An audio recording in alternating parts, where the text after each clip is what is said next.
आपका ये भी प्रश्न है, ये कहना है आपका कि ऐसे बाल आप कहीं फेंकते हो तो कोई लेकर जादू टोना ना करे। तो ऐसा कुछ भी नहीं होता। अगर आपको ऐसा लगता है तो आप किसी चीज़ में, जैसे आप कंघी वगैरह करें तो किसी चीज़ में बाल को बांध के डस्टबिन में डालेंगे, कचरे में रहेगा तो कोई ऐसा आदमी व्यक्ति नहीं कि उसको खोल के देखेगा कुछ करेगा। ऐसा नहीं, किसी चीज़ में से खुले में मत फेंकें, किसी चीज़ में पॉलीथीन वगैरह में बांध के फेंकें। वैसे भी बाल और नाखून शरीर की मृत कोशिकाएँ हैं, जिनको जब से नाखून बढ़ा हुआ है तो उनको भी छूने से या बाल को छूने से दर्द नहीं होता, तो इनको शरीर से अलग करने के बाद फेंक ही दिया जाता है। नमस्कार, मैं शारदा पांडे आसान ज़िंदगी के इस एपिसोड में आपका स्वागत करती हूँ। आज मैं आपके प्रश्नों के उत्तर में ये वीडियो बना रही हूँ कि कई बार आप प्रश्न किए हैं कि जो बाल होता है सिर का, तो उसको क्या हम बेच सकते हैं क्या? यानी जब वो कटवाते हैं बाल को तो उनका ये कहना है, पूछना है कि क्या बाल को बेच सकते हैं क्या? अब ऐसे एक बार नहीं कई बार प्रश्न हुआ, या फिर प्रश्न करती हैं कि बाल को न तो बेच सकते हैं और न तो फेंक सकते हैं। तो ऐसा कुछ भी नहीं है, केश दान भी किया जाता है।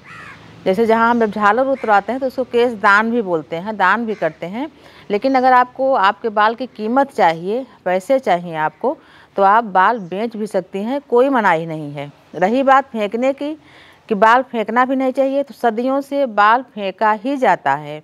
बाल क्या करेंगे? अगर हम कंघी करते हैं तो बाल जो निकलता है उसको फेंकेंगे ही। हाँ, बाल को यहाँ वहाँ नहीं फेंकना चाहिए कि लोगों की दृष्टि में पड़े, क्योंकि बाल जब तक देह से लगा हुआ है, यानी जब तक शरीर से लगा हुआ है, तभी तक शरीर का शोभा बढ़ाता है।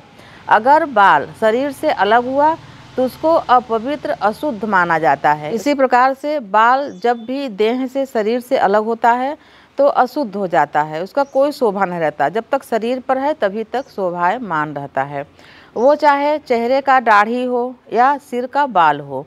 ये लोग खरीदते हैं और बेच भी सकते हैं, तो इससे हमको एक नया मतलब आमदनी का एक जरिया भी हो जाएगा। किसी किसी का बाल बहुत तेज़ी से बढ़ता है, यानी जैसे मान लीजिए वो बाल काटे 2-4 महीने में ही बाल उनका बढ़ जाता है, तो कोई दिक्कत नहीं है। आप जैसे कि तमाम लोग बीमारी से जिनका बाल निकल गया, जो भी है, आप बाल को बेच सकते हैं। और ऐसे हमारी जैसे दादी लोग थी, तो ऐसे कई चीज़ें होती हैं जो कि सबके सामने नहीं करना चाहिए, जैसे कि कंघी करना हुआ, श्रृंगार करना हुआ।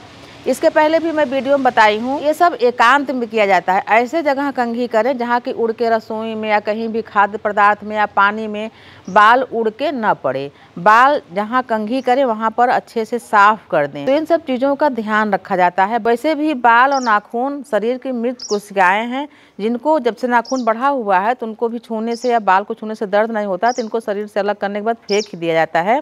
वैसे जो बाल का आप बताई है बेचने के लिए, तो बाल काफ़ी कास्टली, काफ़ी महंगे, यानी कि कितने लंबे हैं, कैसे हैं बाल, कितने सुंदर हैं, तो इनका ऐसा भी पता लगा कि काफ़ी ये कीमती बिकते हैं। जैसे कि 10,000 20,000 रुपये का, मतलब कि 500 ग्राम 600 ग्राम ऐसे करके बिकते हैं, काफ़ी कीमती बाल बिकते हैं। तो आप इनको बेच भी सकती हैं, जिस प्रकार से मैं आपको बताई हूँ कि आप इनको बेच भी सकते हैं। बाल जब शरीर से अलग हुआ तो अशुद्ध क्यों माना जाता है?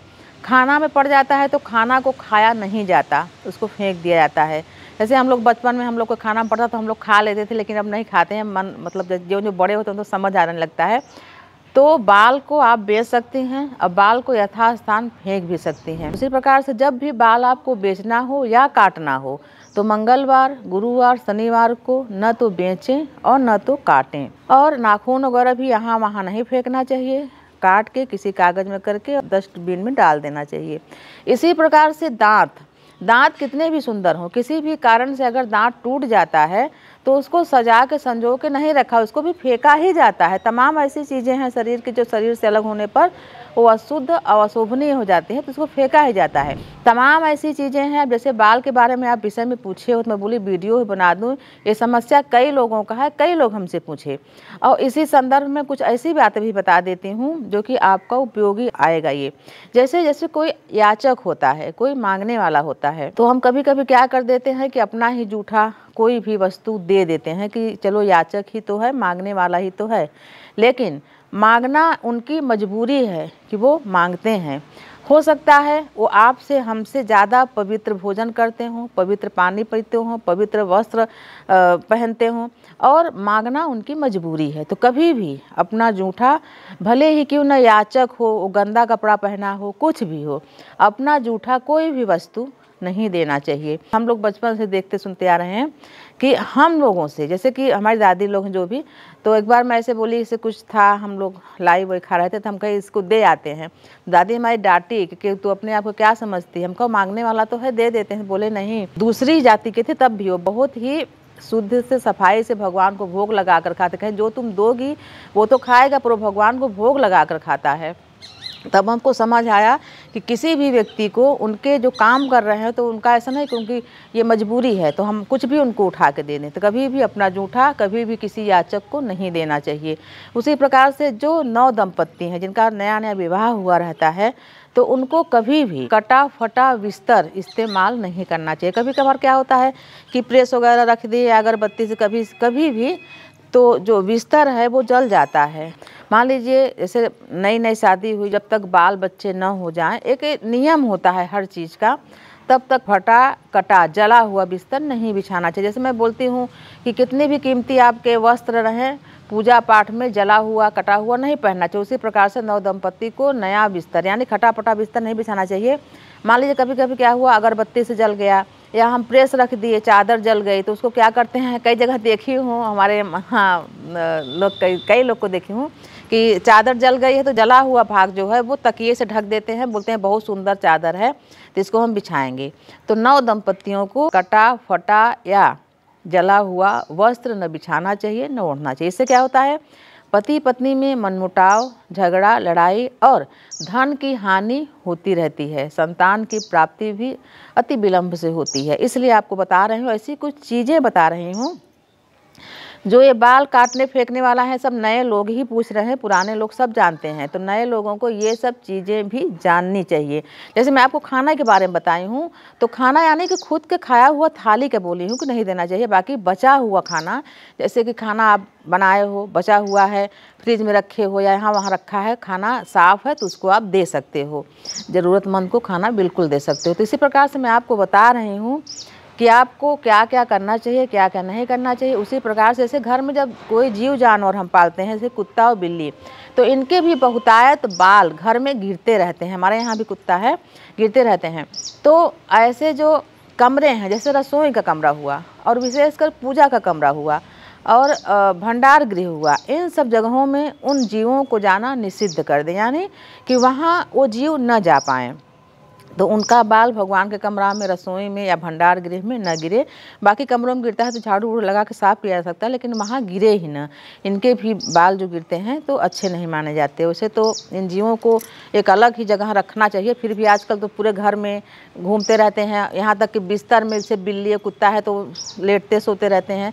तो इनका ध्यान रखना चाहिए कि इन 3 जगहों पर, पूजा, रसोई और भंडार गृह में, ये सब जीव नहीं जाएँ। तो मैं आपको बाल के लिए बताई। आपका काफ़ी दिनों से प्रश्न था। पहले तो मैं हमको बहुत हंसी आई कि बाल मतलब हाँ बिकता है, पता है, लेकिन ये समस्या की तरह आप लगा कि आपको समस्या है, तो मैं बोली चलो वीडियो बना देते हैं। जैसे मैं पहले भी बता दी कि केस, बालों को दान भी किया जाता है।